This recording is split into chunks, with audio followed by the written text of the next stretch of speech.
حضرت سیدنا ابراہیم خلیل اللہ اعلیٰ نبینا علیہ الصلاۃ والسلام کا تذکرہ قرآن مجید نے کئی جگہوں پہ بیان فرمایا ہے۔ نبی پاک صلی اللہ تعالی علیہ وسلم نے ارشاد فرمایا کہ میں ملت ابراہیم پہ ہوں۔ حضرت ابراہیم علیہ الصلاۃ والسلام کے سیرت کو، سوانح کو، ان کی زندگی کے واقعات کو قرآن مجید نے متعدد مقامات پہ بیان کیا ہے۔ انبیاء کرام علیہ السلام 1,24,000 کم و بیش ہوئے، لیکن دین اسلام میں نبی پاک علیہ السلام کی امت میں جو مقام حضرت ابراہیم کا ہے وہ بس انہی کا ہے۔ ان کی زندگی ایک بڑی خوبصورت، بڑی منفرد اور مسلمانوں کے لیے بڑی اسوہ نور دینے والی زندگی ہے۔ نبی پاک صلی اللہ علیہ وسلم نے فرمایا میں اپنے باپ حضرت ابراہیم کی دعا بن کے دنیا میں آیا ہوں۔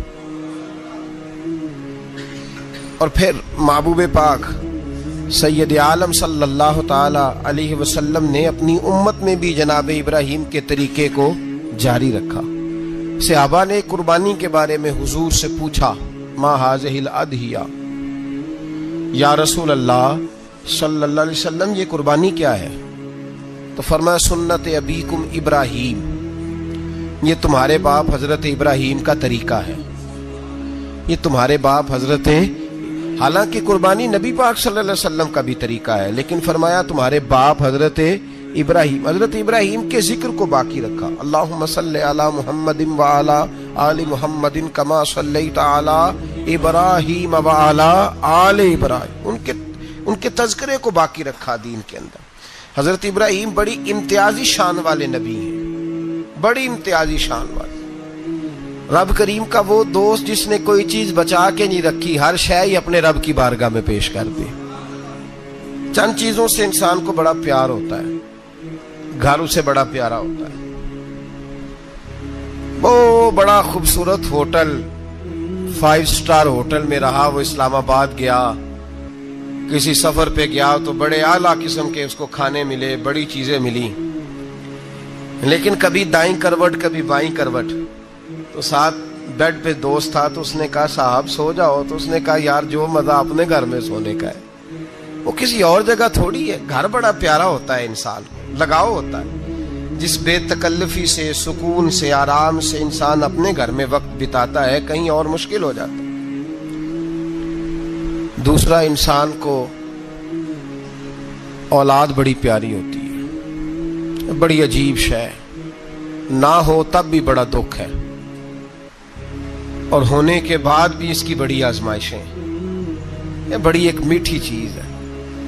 اولاد ایک بڑا عجیب سا میوہ ہے، پتہ نہیں یہ کس انجیکشن کا نام ہے کہ چھاتی پر چڑھ جائے تو اللہ سکون عطا فرما دیتا ہے، پتہ نہیں کس ٹھنڈی دولت کا نام رب کریم نے اولاد رکھا ہے، بڑی پیاری ہوتی ہے اولاد۔ پھر تیسری چیز انسان کی اپنی جان ہے، اور یہ اتنی قیمتی شے ہے کہ اللہ کریم نے فرمایا کہ اگر تیری گردن پہ کوئی آدمی پستول رکھ کے، تلوار تیرے گلے پہ رکھ کے کہے نا کہ رب کا انکار کر دے ورنہ مار دوں گا، تو فرمایا وقتی طور پہ میری ذات کا انکار کر پر جان بچا جا۔ اگر تم مرنے کے قریب ہو گیا ہے اور حرام شے کھائے بغیر تو بچ نہیں سکتا، مر جائے گا، تو فرمایا چل تو اس طرح کر حرام کھا کے جان بچا، پر جان بچانا فرض ہے، ضروری ہے۔ وطن بڑا پیارا، اولاد بڑی پیاری، جان بڑی پیاری، پر حضرت ابراہیم سے رب کریم نے فرمایا چل ابراہیم کوئی چیز دے، تو کہا یا اللہ تینوں ہی تیرے نام پہ قربان کرتا ہوں، تیری ہوئی ساری، ہر شے تیری۔ حضرت ابراہیم نے دین کے لیے، آپ شہر بابل کے قریب پیدا ہوئے تھے، وہاں سے مصر آئے، مصر سے فلسطین آئے، اور فلسطین سے آ کر کے کعبہ آباد فرمایا۔ زندگی سفروں میں گزری، سفر ایک تکلیف والی چیز ہے، پر حضرت ابراہیم نے وطن چھوڑ دیا، گھر چھوڑ دیا۔ جان بڑی عزیز ہوتی ہے اصل میں نا، جب انسان جد و جہد کرتا ہے نا دین کے لیے، تو اس کے رستے میں بڑی چیزیں آتی ہیں، کبھی اولاد، کبھی گھر، کبھی باہر، کبھی حکومتیں، کبھی سیاستیں، کبھی چدراہٹیں، اس کے راستے میں بڑا کچھ آتا ہے اور اسے ہر چیز کو فیس کرنا پڑتا ہے. گھر کے اندر بھی جنگ ہوتی ہے اور گھر کے باہر بھی لڑائی ہوتی ہے. یہ آسان ہے ہی نہیں. ہم تو خیر ہتھیار چھوڑ کے پھینکنے والے لوگ ہیں، ہم بھولے بھالے لوگ ہیں. ہم کہتے ہیں میں نے تو کہا تھا مہندی نہ کرو، پر بیٹے نہیں مانے، بولے جو ہوئے.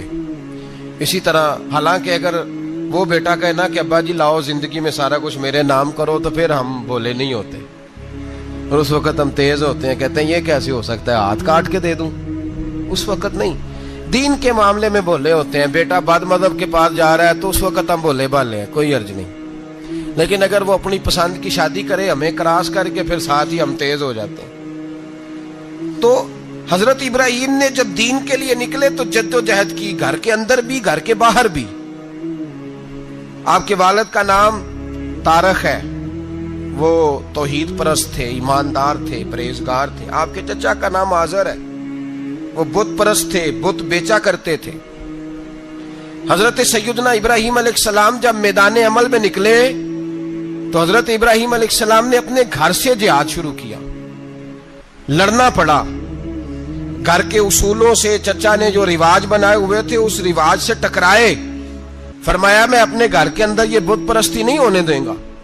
چچا کو ایک دفعہ نہیں بار بار 100 دفعہ سمجھایا. آپ کا چچا بت بنا کے بیچا کرتا تھا. حضرت ابراہیم علیہ السلام تھوڑے بڑے ہوئے تو کہنے لگا کہ چلو میرے ساتھ، تم بھی بت بیچنے ہیں، ہمارا کاروبار ہے. حضرت ابراہیم ساتھ نکلے تو بت پکڑا ہے. گندے پانی کے اندر اس بت کو ڈبوتے ہیں، کہتے ہیں کسی نے خریدنا ہے تو خرید لو، نہ یہ نفع دے سکتا ہے نہ نقصان دے سکتا ہے. جو اپنا آپ نہیں بچا سکتا تمہیں کیا بچائے گا، خریدنا ہے تو خرید لو. چچا کہنے لگا تو کاروبار چمکا رہا ہے کہ تباہ کر رہا ہے. گھر میں بڑے معاملات خراب ہوئے، جھگڑے ہوئے، لیکن حضرت ابراہیم علیہ السلام ایک منٹ کے لیے بھی اپنے گھر کے اندر بھی کمپرومائز کرنے کو تیار. یہ تھوڑا مشکل میں نے پہلو چھیڑ دیا ہے، یہ تھوڑا مشکل پہلو چھیڑ دیا ہے. بڑا سمجھدار آدمی ہے پر بیوی سے پردہ نہیں کرا سکتا. سیانا ہے، پنچایت کا بندہ ہے، جو اس سے آپ کہیں گے وہ بات یہ سنائے گا، لیکن کہتا ہے نہیں جی میں نے کوشش کر لی ہے. کس قسم کی کوشش ہے صاحب، یہ کیسے ہو گیا؟ حضرت ابراہیم علیہ السلام نے گھر کے اندر سے فرمایا نہیں کرنے دوں گا. گھر کے اندر بھی ٹکرائے. فرمایا تم جو بھی ہو پاش پاش کیا چچا کے اصولوں کو. اور باہر جب نکلے تو صرف علاقے کے چیئرمین سے نہیں ٹکرائے، ایم پی ایم این اے وزیر مشیر سے نہیں ٹکرائے. سپر پاور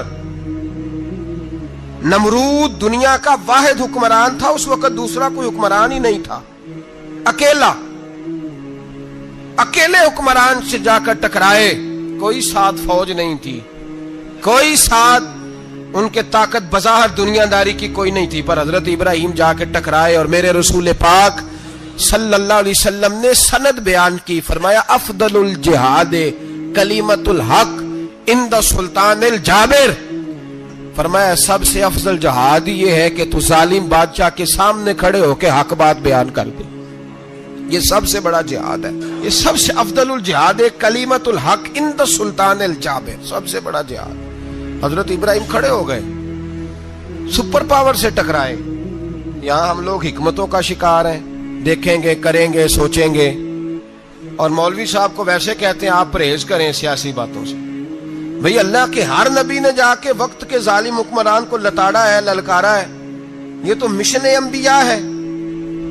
حضرت سیدنا ابراہیم علیہ السلام نے جو اس کو جا کے کہا کہ تو جھوٹ بولتا ہے، تو جھوٹا ہے، تو خدائی کا دعویٰ کرتا ہے، تو بہت بڑا ظالم ہے. اور قرآن مجید نے اس ساری بات کو بیان فرمایا. حضرت ابراہیم علیہ السلام سے کہنے لگا میں رب ہوں. تو آپ نے فرمایا میرا رب تو وہ ہے جو زندہ کرتا اور مارتا ہے. تو پھر آپ حق بات بیان کریں گے تو اللہ مارے گا کہ بندہ مارے گا؟ کچھ بھی نہیں ہوتا، کیونکہ زندگی موت کس کے ہاتھ میں ہے؟ اللہ کے ہاتھ میں. زندگی موت اللہ، کچھ بھی نہیں ہوتا. انسان صحیح سمت کا تعین کرے اور صحیح چلے. حضرت علی شیر خدا سے کسی نے کہا تھا کہ آپ کے بڑی دشمنی ہے، کوئی محافظ رکھ لیں. آپ فرمانے لگے موت خود بہت بڑی محافظ ہے، وقت سے پہلے آتی ہی نہیں. بڑی محافظ ہے وقت سے پہلے.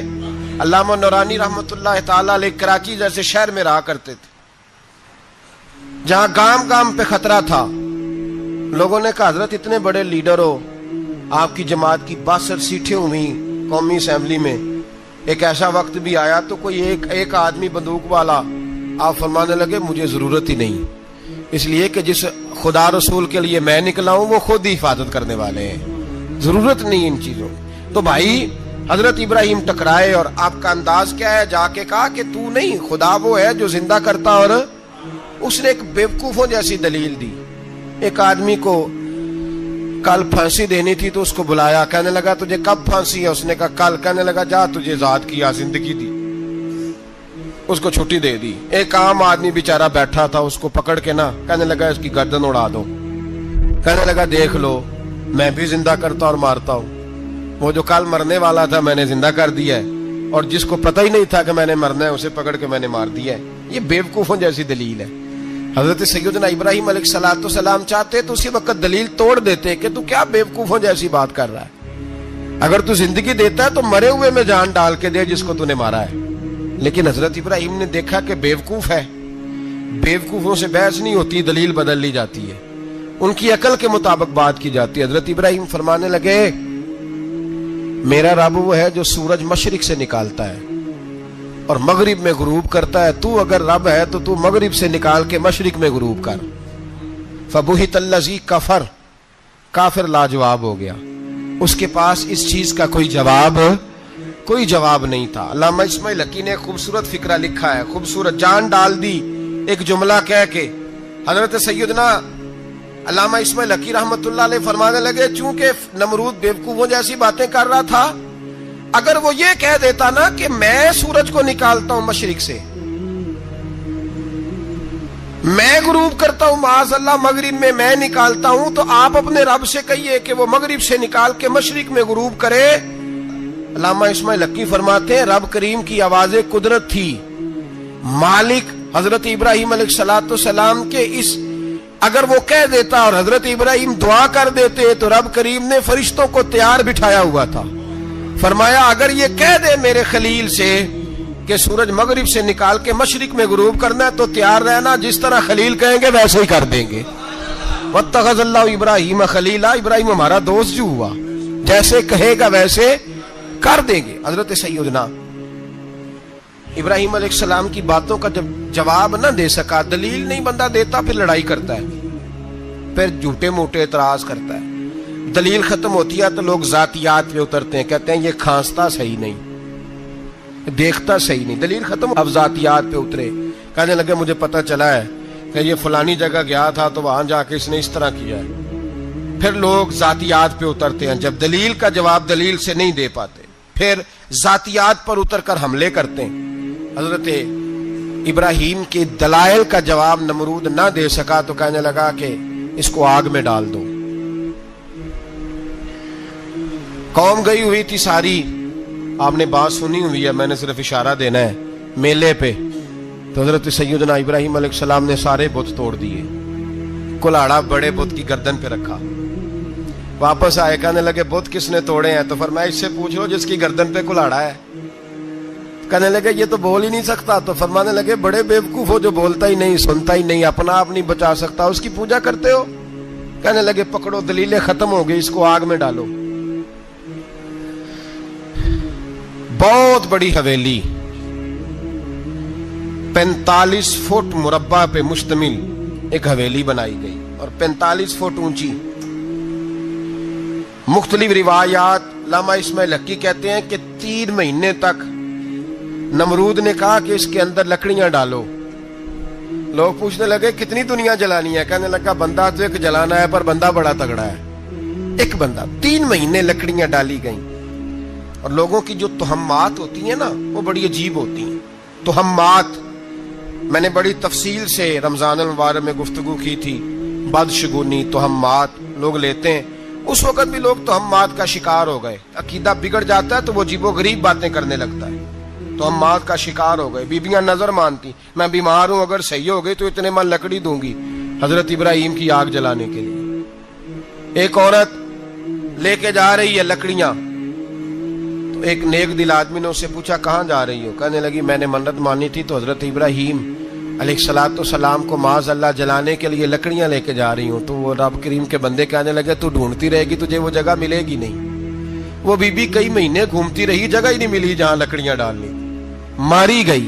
तो हम्मात का शिकार हुए बहुत सारे लोग। तो हम्मात का भाई, तो हम्मात दीन के अंदर मना है। तो हम्मात दीन में कोई नजर मानना, कोई किसी बुजुर्ग के मजार पे जाके साले सवाब के लिए कोई चीज मानना, ये तो दुरुस्त हुआ।